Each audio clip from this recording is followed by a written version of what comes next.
Buddy, we are very excited to have Ronica Roth here. Ronica used to work at Rally Software years ago, and she's the co-author of a book coming out called Practice Makes Culture: How Welcoming Elephants Create Ownership and Facilitating Daily Practice Transform Organization. Anyway, looking forward to this book that's coming out in the spring, and you're going to have a chance to win a copy, a pre-order copy of the book, because we got to wait till it actually comes out. But anyway, we'll be doing that at the end here. So I'm going to stop talking, turn it over to. Oh, and one thing, we do have it set up so we can see video. If you happen to want to be on and we can see your actions, yeah, like I said a minute ago, if you're busy eating ribs and it's just not like conducive to being on video, that's fine too. But we can see you if you want to be on, and we can make this more of a being able to face-to-face communication and stuff. So with that, I'll turn it over to you, Ronica. Thank you so much for coming. Awesome. Thank you so much for having me. Um, yes, the book's not out because we're not done writing it. But so, yes, as he said, I'm Ronica Roth. My current company is the Welcome Elephant, and I'm co-founder and principal with Christine Hudson. And it's really just the two of us. And today, I'm going to share what I've learned, what we've learned about how you can update your organizational culture to support your Agile processes with the behaviors and thinking styles of Agile by hacking your meetings, and specifically by hacking what many companies call big room planning, whether that's safe style PI planning or a Scrum-based multi-team release planning or a more broad quarterly steering session, which um, we often uh, we often instantiate that habit by with some radical changes to quarterly steering at the business level. Um, and I'll just say a little bit more about myself. Mark gave a good intro. I'm a consultant and coach, and I specialize in working with leaders who are driving big change initiatives, um, often initiatives to improve their use of modern flow methods and modern ways of working. Um, and I help their teams engage in a sense of ownership of all aspects of those changes, including the needed cultural shifts. And I find that energizes people. And as a result, the results stick. Um, Christina and I have been capturing our experiences in this book. It's coming, and that really forms the basis of this talk today, although kind of by definition, it's a little bit more narrow here. So let me get right to the scary part. Most change efforts in organizations fail. Still, after decades of research and practice by very smart humans in organizations of all types and sizes, about 70% fail. Yeesh. Um, that's my favorite number. I've read as low as 50% fail and as high as 90 is what I've read. And it's not even just big transformations. The change I think about is the change required to conduct everyday business. So you're delivering and updating products, projects, programs, services. All of that really ultimately is a form of change and requires change. And some of that failures, because we live in exciting, volatile times for technology and for markets and sadly for government. uh, and some of that failure is because every change effort is a little bit of an experiment with lots of variables. And a lot of that failure rate is because most change efforts still don't effectively address the human factor. And there are some rather funny things about humans that come into play. Um, as humans, we do not like to talk about hard things. We often avoid conflict. We tend to think that our decisions are much more rational than they turn out to be.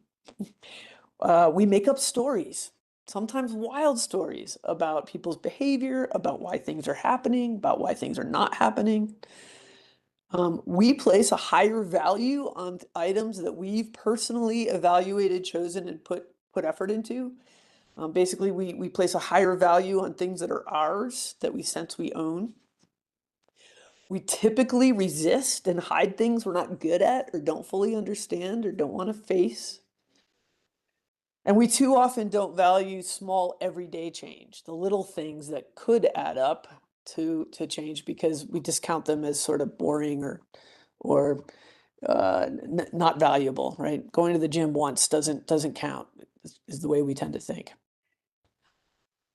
And as humans, we often resist even the most positive change if some of those funny things aren't addressed. And because we're such social creatures, and because in this day and age, it takes a lot of us together to build the amazing things we're trying to build, our funny things really show up in our organizational culture. So, so in fact, those funny things about humans show up and influence all the visible and invisible layers that comprise our organizational culture. Can you see my mouse if I move it around? Okay, cool. I don't know if I need it, but so when I say culture, and we take a lot of influence from Ed Schein's work on defining organizational culture, but I'm talking about the visible culture, so the way people behave and speak, what gets rewarded and punished. I'm also talking about the business operating system, all the processes and tools and cadences and documents. And the reason it's an iceberg, the biggest influence on organizational culture are the hidden stories that people tell themselves about what it's like to work here and how things really work around here. And those stories get formed by humans in response to some of those funny things. And so our own interpretations. Um, I've worked with a lot of companies who are trying to change their business operating system, right, by adopting Agile or Lean or DevOps. But because they don't address the funny things about humans, they fail to change those hidden stories. And so behaviors don't change. Or practices are, you know, sort of followed but not lived, if that makes any sense. Um, and the way that might show up is in the kind of incongruencies. You hear people, it's funny, they're hidden stories. We usually don't say them out loud. We might not even be aware we're thinking them. But maybe we will say it out loud to that one friend, or one work friend, maybe at happy hour, right? It's like, well, they say the team's own planning, but they keep committing to work without asking us first. Or they say we should collaborate, but I can't go meet with ops unless I go through their boss, right? Or we're supposed to run experiments, but failure's not okay, which makes it not an experiment.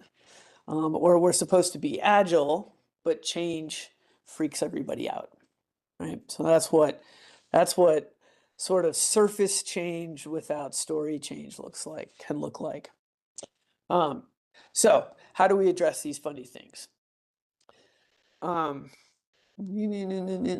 wasn't. So this is why we're writing the book, because over the last the fun part about writing a book is you take a look back and you say, well, what have we learned over all this time and all these people we've worked with, all these humans? Well, over the last 2 decades of supporting humans in organizations through change, we've learned that what so often gets missed and what makes all the difference is addressing those funny things about humans by welcoming elephants, creating ownership, and facilitating daily practice. And it involves getting the humans to practice together regularly to change all the layers that comprise their organizational culture, how it feels, the business operating system, and the hidden stories. Um, so let me go through each of those three things to make a little more sense of them. We're going to welcome three kinds of elephants. And the first is the emotional elephant. If you've ever read the book Switch by Chip and Dan Heath, Dan and Chip Heath, well, I don't know which way that is. And they bring in, or they center a lot of their work on this idea of the elephant is our emotional self, and our rational self is a little rider on top, trying to control the big elephant. And sometimes they're working together and they're aligned, especially if you acknowledge your emotional side, then the emotional elephant can work with the rider. But if the emotions are big, no amount of rational logic is going to help. What does help is shaping the path, right? So giving that elephant a place to go. Second elephant, whoops, oh, I hit the wrong button. The second elephant is the systems elephant. If you've ever heard the parable of the six blind men encounter an elephant for the first time, and they each have a different part of the elephant, and they begin arguing. An elephant is like a snake, says the guy by the trunk. An elephant is like a rope, says the one who's got the tail. No, an elephant is a wall, says the one by the body. The elephant is a pillar, says the one by a leg. And they just start arguing. And of course, and then a person comes by who's sighted and who says, no, it's all those things together, right? You have to see the whole elephant.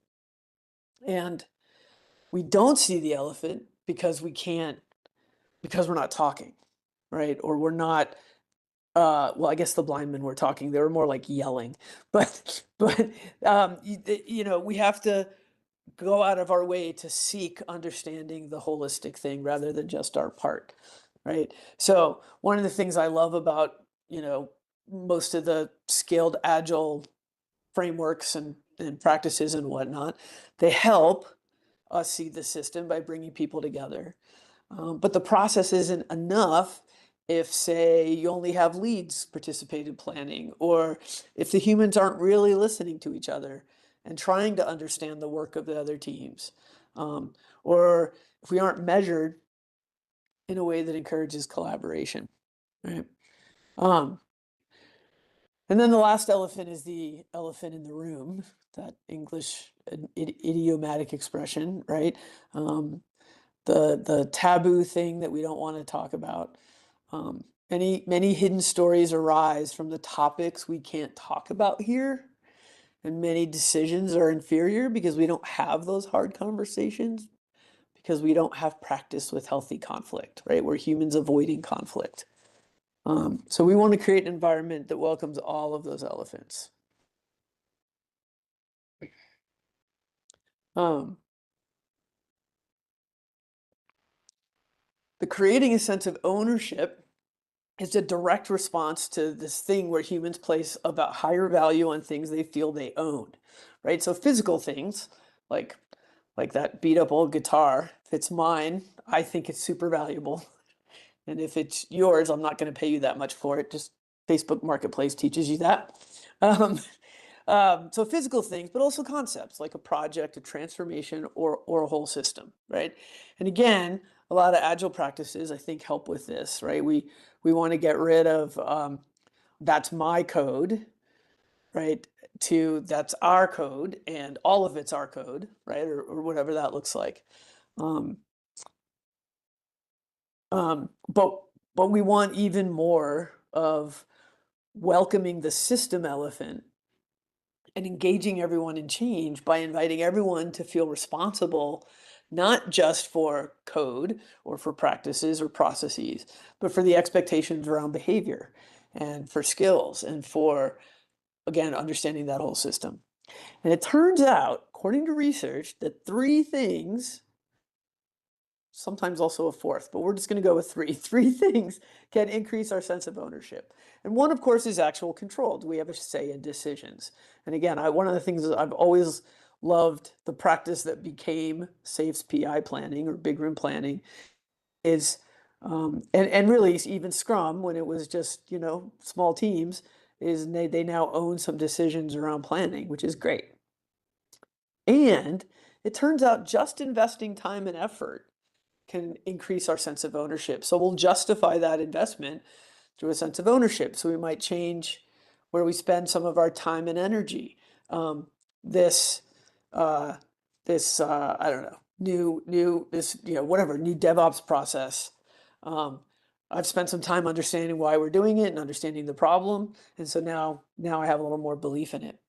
And then weirdly, just coming to know a project or an effort deeply creates a sense of ownership. So you don't have to give control if you simply invite people in and provide more information and more context and more story, that it kind of explains what we're doing and why the details are important. And then that can create a sense of ownership. And now you've got an engaged group of people who are all working together rather than sitting back and, you know, having fear about uncertainty and feeling like change is being imposed on me. So how do we create that? How do we give people that chance? Whoops. Uh, oh, I'm like, did I write those words? Sorry. uh, I have nothing but words all day, every day. It turns out that successful culture change, this comes back to the practice piece, right? So successful culture change at all layers and levels is built through experiences and through deliberate facilitated practice. Deliberate practice being a specific term that refers to um, it's practice that follows, a model, well, any kind of model, right? So you've got learning followed by practice with coaching and feedback. That's what makes it deliberate practice. And so interaction by interaction, behavior by behavior, word by word, you can you can give people new experiences and practice new ways of interacting yourself. You can start small, facilitate yourself through changes to your own language and behaviors and internal dialogue. And you can also use everyday interactions to model some of the desired changes to cultural components and to skills.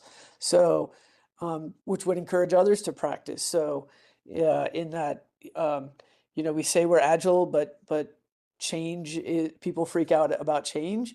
Well, maybe as a leader, I would like to practice not freaking out. So you're going to tell me the schedule changed, and I'm going to take 3 breaths before I respond. All right, kind of thing. So personal practice. But then you can encourage others to practice, and meetings, especially, the thing we all love to hate, can become the place where you kind of hack your culture, where you facilitate humans through practicing culture changes at all levels. New language, new behaviors, new processes, new expectations, and that'll create new stories. And that's a lot of the approach that I've been using for 20 years, thanks in no small part to my mentor, Gene Tabeka. For those who know who that is, she's an incredible facilitator. And so in a moment, I'm going to talk about how to hack your big room planning meetings, in particular, those big meetings, as a place to practice new behaviors. But first, I want to note that the foundation of all of these is psychological safety. That kind of safety culture is not about wearing a protective helmet. In fact, it's nearly the opposite. Psychological safety is about creating an environment in which people don't need protection because it's already safe. So, Timothy Clark defines psychological safety as an environment where human beings feel included, safe to learn, safe to contribute, and safe to challenge the status quo, all without fear of being embarrassed, marginalized, or punished in some way. Um, and I'll give a tip of the hat to Amy Edmondson's amazing work on psychological safety.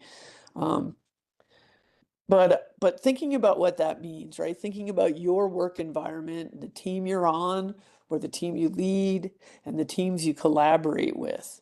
Think about how you influence across and up in the organization, right? Um, can you admit mistakes? Right, that's part of what learning requires. Um, can you report that new information has changed the schedule, or that the latest feature experiment taught you we're going to do something different than that because based on what we learned? Um, can you contribute your voice to discussions, especially when you're a junior person at the table? Are you invited, included, able to contribute? Can you question decisions or suggest process changes or introduce a new line of thinking? And in my experience, even some of the best companies I've worked at or worked with, there are some parts of the company have more psychological safety than others, right? So maybe our team is awesome, but it gets weird when we work with that group over there, right? Or something like that. Um, so the good news though is so there's I find there's almost always some part of the organization where we could create a little more safety and welcome some more elephants. The good news is that we don't just declare safety. We don't need someone else to declare it, but we can choose to practice it together, especially in meetings. So let's talk about how to hack your meetings. Okay. Um, uh, in the book, we have a lot of examples of kind of habits to practice. For today's talk, I'm going to focus on three what we consider keystone habits. So, and maybe backing up just a little bit, I say habit. Part of what we're doing with this practice is this idea is that we're trying to, you know, think about the behaviors that you sort of don't like in your organization that you're frustrated by.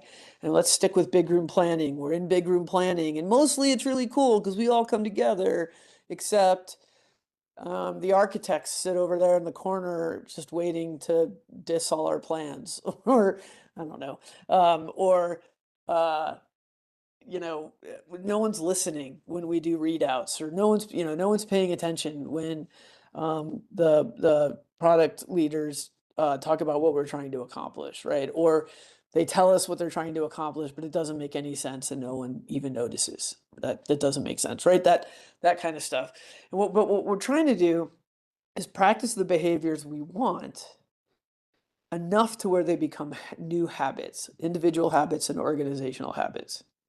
So um, these three are three keystone habits that we're going to talk about, and I'll talk about why they're keystone habit being, and James Clear talks about this, and or Charles Duhigg, in their books on habit formation and habit science. But basically, a keystone habit is one where if you do this one, it leads to a whole bunch of other knock-on improvements.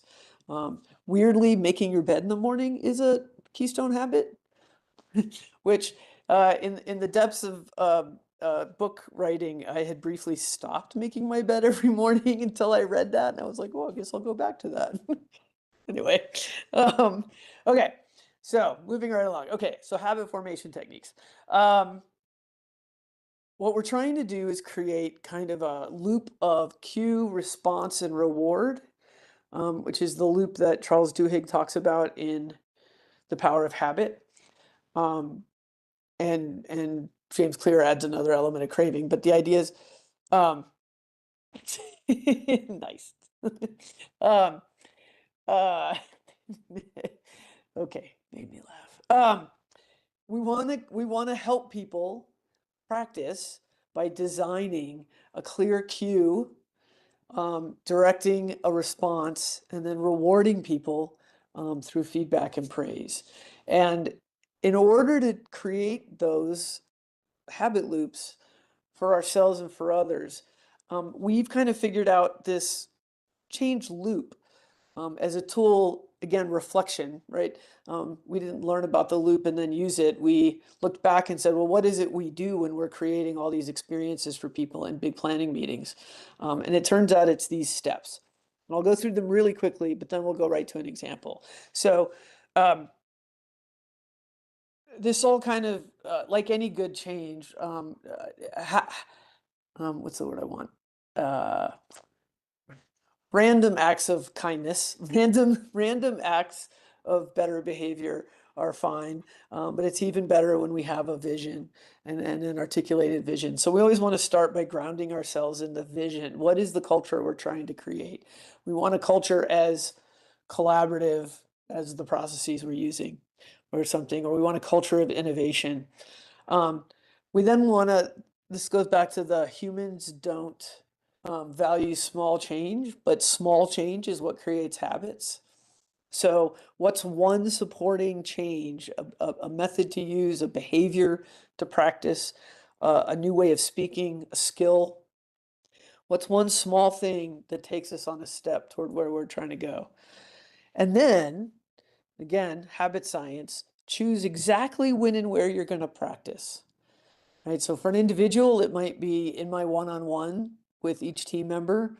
I'm going to work on using this language, but even more specific, tomorrow when I have a one-on-one with Shelly, whose name I see in front of me, um, then I'm going to do the thing, right? So get very specific, because that's what helps us do it, right? And it's not, I'm going to go to the gym this week, right? It's, I'm going to go to the gym at noon on Tuesday, right after I give this presentation, which for me will be noon. Anyway, because I'm in Colorado.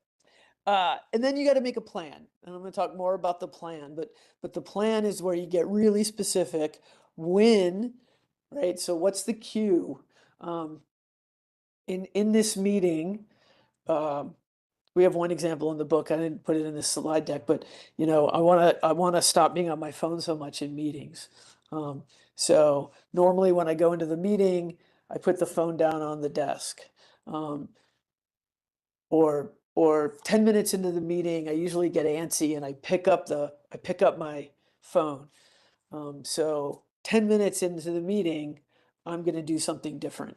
I'm going to turn to the speaker and pay extra attention, right? So you can make a very specific plan for how you're going to practice and also how you're going to get feedback. So then you execute on your plan and then appreciate and approve. Appreciate someone else for being willing to practice. Appreciate yourself for following through, right? And figure out how you want to improve next. So that's the overall loop. Let's put it into action and show why it's useful. Or what did I do? I touched something. Never touch things. There we go. All right. So keystone habit, active listening. We often start with active listening because we find out that people haven't been listening to one another. And it's foundational because it builds so much psychological safety. And it welcomes the systems elephant because we're hearing each other and learning more about the big picture. Because it creates an environment that can eventually welcome room elephants. Right. It builds psychological safety because if I speak and I feel that I've been heard, right, and not criticized or not punished, then I know I can speak again, right? So that's sort of the building of psychological safety. So let's use the loop to plan how we're going to introduce and practice active listening. So first we revisit the vision. Our vision for the future, where we have better business results and happier humans, includes an environment of respect and collaboration in which everyone can bring their best ideas and boost innovation. We identify our one small change, active listening. Our team gets frustrated when it seems like no one's paying attention. Let's practice active listening, which asks us to listen deeply, well enough to understand each other's challenges and the business value of what we're trying to deliver. And when we listen that deeply and then check to see if we got it right through paraphrasing, then the presenter is much more likely to not only have gotten their ideas across, but to feel heard. So they weren't just heard, they feel heard. So where are we going to practice? We'll use PI planning, and in particular, the part where each team reads out their draft plans. So now what's our plan? So for training or a reminder, we're gonna send in advance and then also play in the meeting a 2-minute video explaining that active listening includes the listener paraphrasing back what they heard and checking with the speaker to verify they got it right. So we want to be really clear. This is what we're asking you to do. In terms of practice, each team will present their draft plan with their concerns and risks, like they always do. And then after each team, we're going to pick someone at random to immediately paraphrase the highlights, especially about concerns and risks. And then that person will check in with the original presenter for understanding. Did I get that right? What did I miss? We'll have a goal of doing this in about at least half the time of the original presenter. You're trying to be quick, going for a paraphrase and a summary. And then each speaker will provide feedback, immediate feedback. Yes, you got that right. Or no, you missed You missed this important thing that I was trying to highlight. Then the next step is to practice, to do it. Um, and part of that is this, I will tell you right now, is much harder than most people think it's going to be. It's really hard to pay attention. Otherwise, we wouldn't need to practice. And so you might have a note for yourself if you're facilitating this practice. Be ready to bring some patience, maybe even a little silliness when someone's not ready. Oh, Mark wasn't listening, doesn't know, didn't hear it was his turn. We just kind of can chuckle together, not shame anyone. Um, we just want to help people keep trying. And then finally, we want to do some kind of appreciation. So we probably want to appreciate each person after their turn at paraphrasing. And at the end, maybe appreciate the whole team. Thanks for doing that with me. It's really uncomfortable, but if we keep doing it, we'll get good at it. You might solicit some feedback on how it felt, both as a speaker and as a listener. Um, and you can solicit input on how to improve the exercise, but you'll want to remind them that the goal is to make this a habit, because otherwise they'll say, my recommendation is we don't do that again. I, I assure you. Uh, so in that design, right, I just talked about facilitating practice by creating this structure of a training, a practice, and feedback. So let me talk a little bit more about that, because this goes back to kind of the definition of deliberate practice. So training might be too strong a word. You know, it's often just a quick reminder to bring a skill front and center, right? So we want a culture of openness, and we're working on building a better behavior of raising difficult topics. People know how to do it, but if we've lost that habit, or because it didn't used to be safe, maybe a little reminder or a little modeling from the leader. Let me show you what that looks like. Let me have an example of something I really do want you to interrupt and say, kind of thing.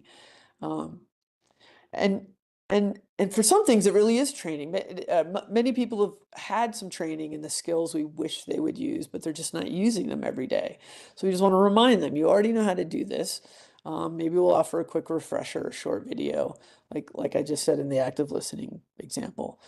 And then we let people know that in this meeting today, we're going to be conscious about practicing together, and that we've designed this meeting to make it easy to practice.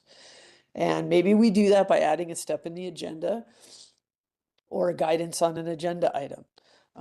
Because we're practicing tying work to metrics, product manager presentations will include explaining how each feature could move the needle on a metric that matters, something like that. Part of the design kind of comes back to good facilitation. If I give you really muddled instructions, then you don't know how to be successful, or you aren't successful, and then you're frustrated, and then you're less likely to do it next time. So I'd rather you be frustrated because active listening is hard, not because I made it really confusing, right? And so that might look like, well, and we'll talk about an example. Sometimes I'll script the words I'm gonna say to make sure it's extra clear, or think really hard about the mechanism of some kind of thing we're going to do. You're going to use a sticky with a Sharpie because we need to be able to read it when it's on the wall, whatever it is. And then again, part of deliberate practice is feedback and coaching. So the agenda or the design needs to have a mechanism for feedback and coaching. And that could be from peers, right? Yes, you summarized what I just said, right? Or from leaders.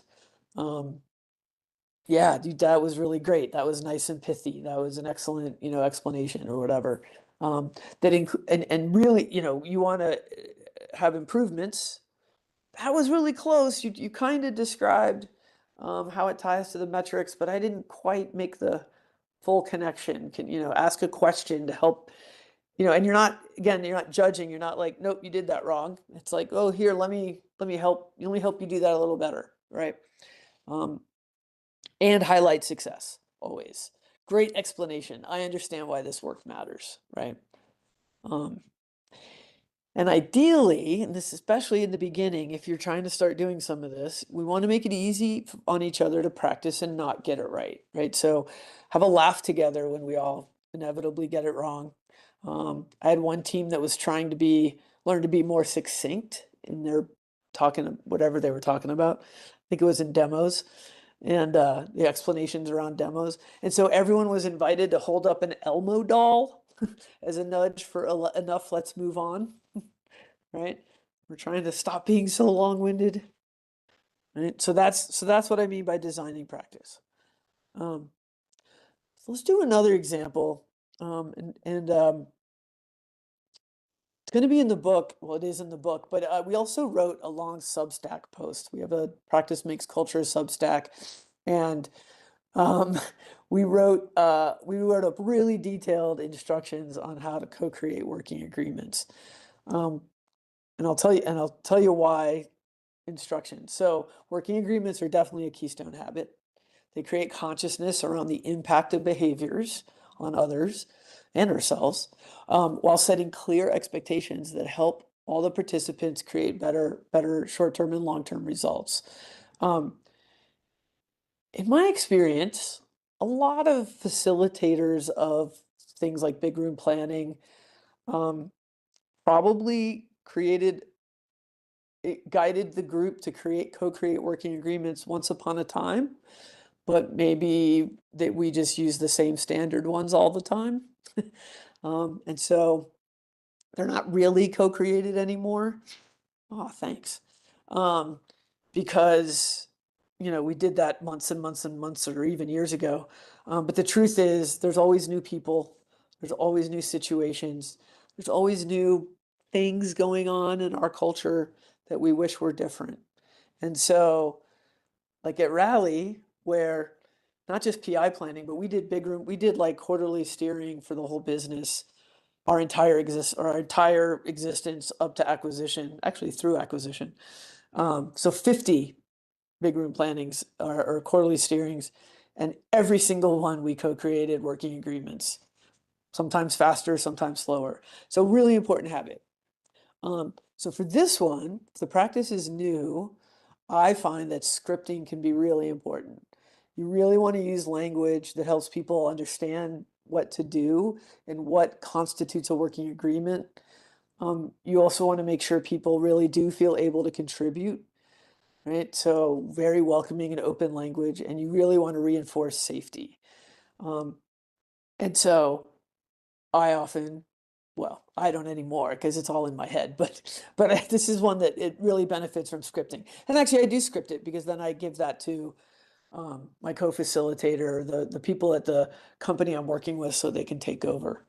So you got to make, so the important thing on this one is making a plan. That's why I didn't make it a loop. The real effort, okay, so here's what we're trying to do. We're trying to create better results and happier humans. And so we want a psychologically safe culture. And so we're going to co-create working agreements that promote safety in big room planning. And so um, the slide has sort of the shortcut, but what I write is an entire script. So it looks something like, everyone, I've read some practical, well-researched advice that can be helpful for high-performing teams to hear from everyone thoughtfully. I want to foster an environment where we feel able to have frank conversations. Working agreements are one common way to help us do both of those. Based on what I've read, I've got 3 agreements to propose to kick off the exercise, and then I'd love for us to edit those, perhaps propose others altogether. Are you up for trying this with me? Cool. Right? And then, okay, here's the 3 and I always offer 3 as a starting point. They're on the wall on stickies so everyone can see it. Hear from everyone. I've noticed we don't get to hear from everyone each meeting when it comes to difficult decisions, and I want us to all help improve our systems. So I'd like to ask that we all make sure we hear from each other. Second one is ask questions. It can feel unsafe to contribute ideas or gain clarity if there's an immediate response, counter arguments, or defensiveness. If we actively expect each other to ask more questions, it can help remove that immediate reaction of defensiveness, right? Instead, ask, at least that's my thinking. You might have a better idea than this one. And then my third suggestion is to gently learn from mistakes. I know sometimes we'll still react defensively when we get a question, and it helps to have something silly to cut the tension. We need a funny word that allows us or even encourages us to regroup and try again. Maybe we should rename this one with an unusual word we can blurt out when we get something wrong or something goes poorly. We want to make space to try again. Maybe food, banana bread, something silly. Banana bread.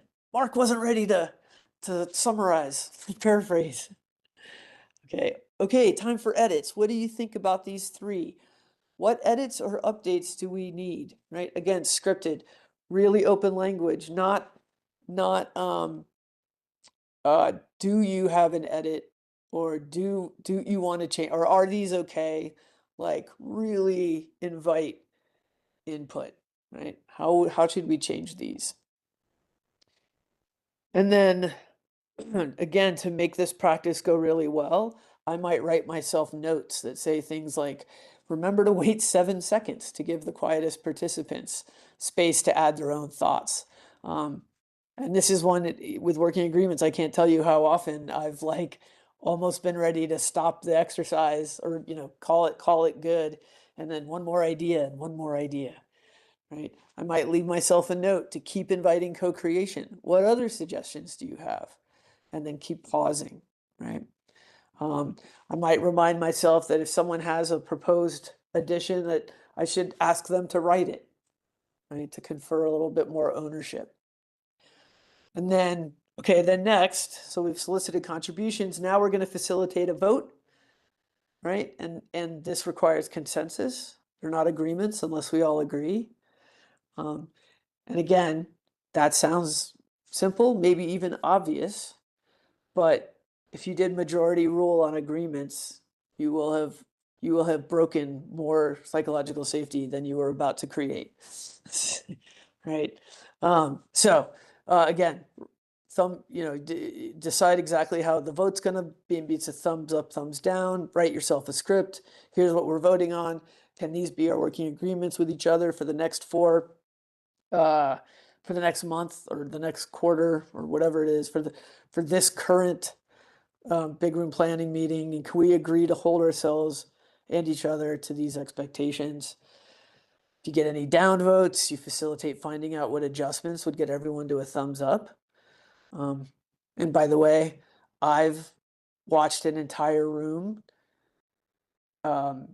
like palpably change their demeanor because I would not move forward until everyone agreed and because we made adjustments to make people happy. So that was amazing. And then the last piece is you have to make sure everyone understands how to use the agreements to hold each other accountable. So if anyone notices an agreement being broken, please speak up. It might sound like banana bread. We have an agreement to hear from everyone, but we only have 2 minutes left and I haven't heard from Anna. We need to remind each other about the agreements. And sometimes we might find that we need to update the agreements. So we had an agreement, we had an electronics by exception agreement, but John is on his phone. Is that agreement still serving us? And then John can either say, oh gosh, yes, sorry. Or John says, actually, it's not working. Right? And then we have a conversation. Okay, one more keystone habit. How am I doing on time? Great. One more keystone habit is speaking to business value. So understanding impact increases that sense of ownership. Thinking holistically beyond my team or group welcomes the systems elephant. Because we'll eventually welcome room elephants if we learn that an effort doesn't provide sufficient value, because we can acknowledge our emotional elephant and then seek data. So again, keystone habit is to get better at speaking to business value. And for this one, the plan is to ensure, oh, I forget, do I have, oh yeah, I did. I'm actually going to skip ahead to the plan part. So we're going to ensure product managers speak to business value succinctly. We're going to maybe have prep instructions to remind them to be very clear about the reason, the business value for the work the developers are about to plan. And then here we might have more attention to what practice is going to look like. The emphasis will be on getting feedback. So asking stakeholders about whether the value explanations are correct, asking team members about whether they were clear, inviting people to ask questions or fill in gaps, right? So the emphasis might be on we're creating safety because it's not that, Bob has to get that value description right. It's that collectively we will all get better at understanding value, right? And so that becomes an important part of how we design this practice. And then our feedback might be, wow, we just made a bunch of better decisions. That's cool, right? Um, so those are three examples, three keystone habits of kind of the model we're talking about. Because we're leveraging habit science, we want to keep practicing until we build new individual and organizational habits. And honestly, over time, you can become an organization that's sort of always asking itself, we've grown a lot, or we've changed a lot, or our mission's changed. What behaviors are creeping up that we want to adjust because of those, right? And then I kind of want to ask you that question, all of you, at least to think about yourself. What behaviors might you want to practice in order to build psychological safety, welcome emotional system and room elephants, and create more ownership? And I bet a lot of you have an idea in mind already. I hope so. So I invite you to try it. And that is the end. Okay, well, let me throw a link to the book where you can pre-order the book out here. So you've got Thank you. that. And Also, and then we have this QR code also leads to that. oh, So, awesome. yep. So we're also going to give away, it's a pre-order copy, but we'll get whoever wins will get a copy of it. So we're going to go through a quick and just to give you a hint, note the name of the book because I'll giving it away, but that is an important thing for what we've got here. Let's see. So this should be opening. Tell me if this opens for you guys. Do I need to stop sharing? Here, I'll start sharing on my screen with the. Oh, there we go. Okay. Well, there we go.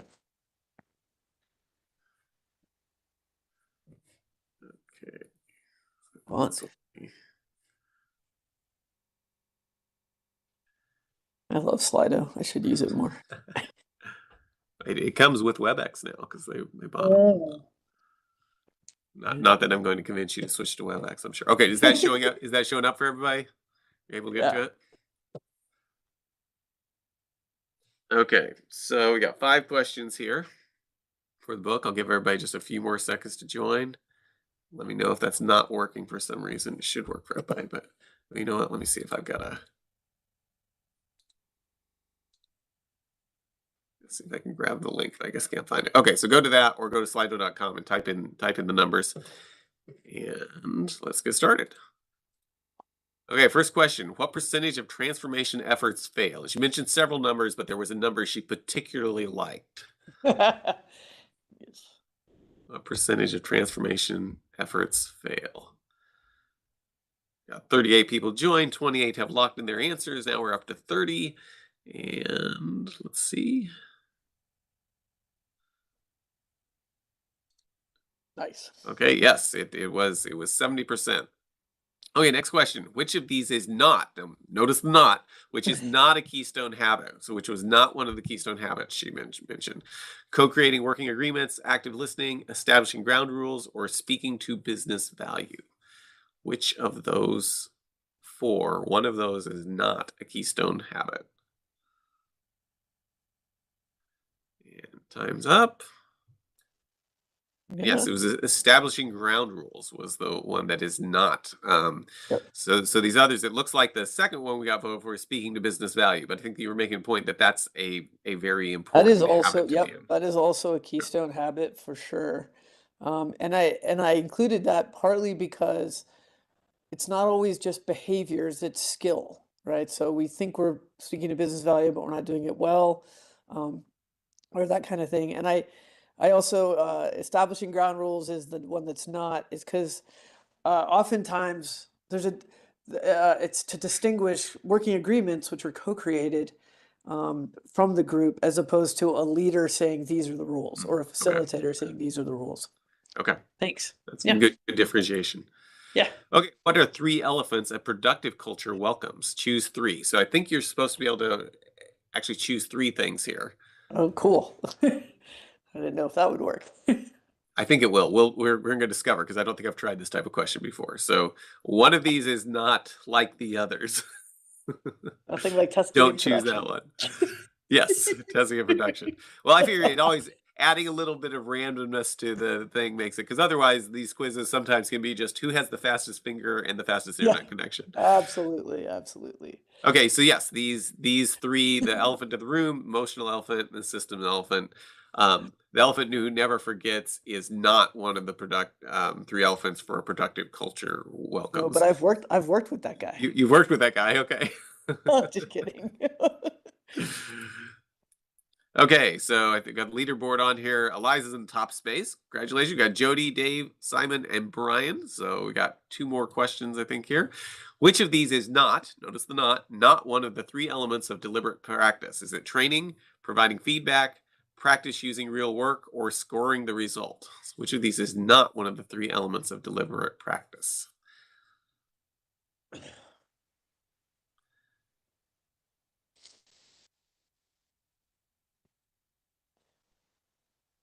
And yes, scoring the result. And honestly, this one kind of surprised me that this wasn't.